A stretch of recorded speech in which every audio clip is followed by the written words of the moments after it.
উৎসৱ ভোগালী আৰু সকলো ফালে মানুহৰ মনত আনন্দ হয়। নমস্কাৰ, মই মিলন শৰ্মা আৰু আপোনালোকৰ মাজলৈ লৈ আহিছোঁ মই কেইটামান ভোগালীৰ এই ধুনীয়া ভাল লগা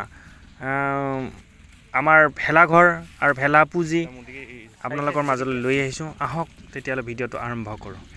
এইটো এটা দুইতলা ভেলাঘৰ সাজিছে, কি সুন্দৰ লাগিছে। এই ষ্টেপকেইটা অলপ বেছি ওখ হৈছে, উঠিবলৈ অলপ কষ্ট, তথাপিও একবাৰ উঠি চাওঁ বাৰু।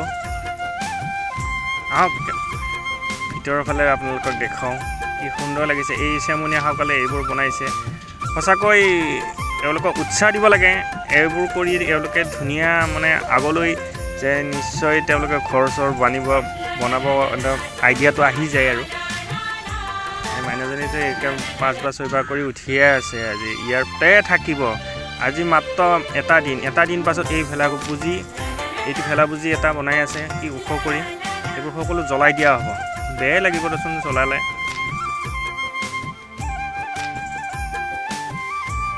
বহুত ভাল লাগে আমাৰ এই মাঘৰ বিহুটো আহিলে। আমাৰ সঁচাকৈ বহুত কিবা এটা ভাল লাগে।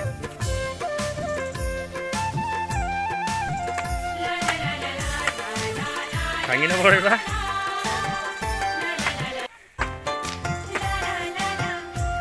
ঘৰটো একচুৱেলি এই ধানৰ নৰাৰে বনোৱা হয়। এই নৰা কাটি এওঁলোকে এই বস্তু বনাইছে। আমাৰ ইয়াতে ধান খেতি অজস্ৰ হয়। ধান খেতি হোৱাৰ বাবে আমি নৰাটো ওচৰত গ'লে পাই, আৰু সেই নৰাই দিয়ে আমি ভেলা পুজি আৰু ভেলাঘৰ বনোৱা হয়। এই ভেলা পুজিটো গুটি বনোৱা হৈছে, বহুত ওখ হৈছে, কষ্ট হৈছে। মোটামুটি 1 মাহ আগৰ পৰা ইয়াৰ প্ৰস্তুতিখন হৈছে। আজিকালি গুৱাহাটী চিটিত এই ভেলা পুজি কালি দেখিলোঁ বিক্ৰী হৈ আছে। আজি আমি বিকিলে কিজানি এইটোত কিমান টকা পালোঁ হয়।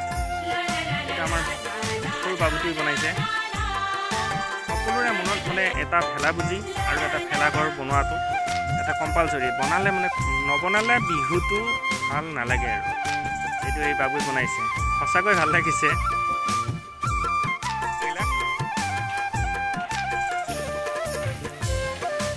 আৰু এটা বনাইছে, আৰু মোৰ চবচে বেছি ভাল লাগিছে এইটো এটা ডিজাইনটো বহুত ভাল লাগিছে। তেওঁলোকে ইমান ধুনীয়াকৈ কষ্ট কৰি বনাইছে। এইটো এটা গেট বনাইছে। গেটৰ ভিতৰেৰে এনেকৈ সোমাই গৈ চাৰু চাইডটো ধুনীয়াকৈ এটা ডেক'ৰেশ্যন বনাই দিছে ভেলা পুজিটো। সঁচাকৈ বহুত ধুনীয়া লাগিছে। তাৰে আপোনালোককো দেখুৱালোঁ। আপোনালোকে কমেণ্ট কৰিবচোন কেনেকুৱা হৈছে এই ভেলা পুজিবোৰ, চাই কেনেকুৱা লাগিছে আৰু বনাব জানিছে নাই।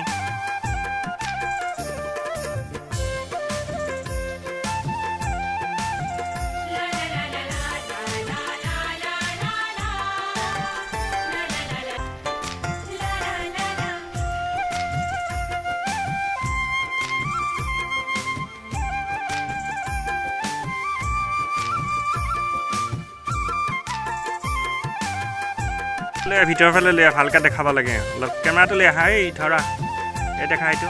এইটো ভেলা পুজিটো দেখা। অলপ এই ছাইডৰ ফালে দেখা দিয়া। কেনেকুৱা ৰাইজ, কেনেকুৱা বনাব জানিছেনে? এই বাচ্চাকেইটা কিন্তু বহুত কষ্ট কৰি বনাইছে। আপুনি ইয়াৰ কাৰণে এটা লাইক কৰি দিব লাগে। একচুৱেলি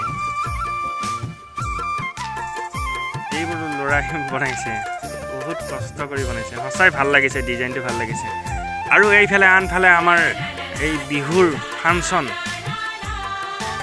মাঘৰ 1 তাৰিখ আমাৰ বিহুৰ দিনা ইয়াতে ফাংচন হ'ব। আৰু লগতে খেল ধেমালি, ওচৰৰ ল'ৰা ছোৱালীৰ গীত মাত সকলো আমাৰ ইয়াতে হ'ব। ইয়াৰে আপোনালোকক ভিডিঅ' দেখুৱাম। এয়া এই ৰেডি কৰি আছে, ৰেডি হোৱা নাই। এই বেনাৰটো আপুনি চাই লওক। ভোগালী বিহু উৎসৱ উদযাপন দশমবাৰ্ষিক। মুঠতে বিহু বুলি ক'লে গা 7খন হৈ যায়। আৰু তাতে মাঘৰ বিহুৰ কথাটো একদম বহুত বেলেগেই। তো অলৰেডি ৰেডি হৈ গৈছে। এয়া পাছফালে দেখিছে আপোনালোকে, এই পূৰা ৰেডি হৈ গৈছে। আৰু কালি দিনটোত নাই, পৰহিৰ পৰা আমি ইয়াত আপোনালোকক বহুত প্ৰগ্ৰেম আপোনালোকৰ মাজলৈ লৈ আহিম। আৰু গোটেই প্ৰগ্ৰেম আপোনালোকক দেখুৱাম। কেনেকুৱা লাগে আপোনালোকে জনাব। আৰু এই মোৰ লগৰজনে অলপমান দুই এষাৰ আপোনালোকক ভোগালী বিহুৰ বিষয়ে দশম বাৰ্ষিক বিহু উৎসৱৰ কাৰণে আপোনালোকৰ সকলোৰে উপস্থিতি আৰু সহযোগিতা তথা আন্তৰিকতা কামনা কৰোঁ। লগতে আমাৰ দুইটি দিনতে আপোনালোকৰ উপস্থিতি এবাৰ আহি আমাক দেখা কৰিলেই হ'ল। হ'ব নিশ্চয়, কিয় নহ'ব, দেখাটো কৰিবই। অনুষ্ঠানখনত এতিয়া অনুষ্ঠানটো ভাল হ'ব লাগে, হ'লে সকলো মানুহ আহিব। এতিয়া ভালকৈ কৰিব লাগে আমাক, সেইখিনি আমাৰ ৰাইজৰ প্ৰতি অনুৰোধ, বিশেষভাৱে স্পেচিয়েলি অনুৰোধ আমাক যেন অনুষ্ঠানটোত সহায় সহযোগিতা তথা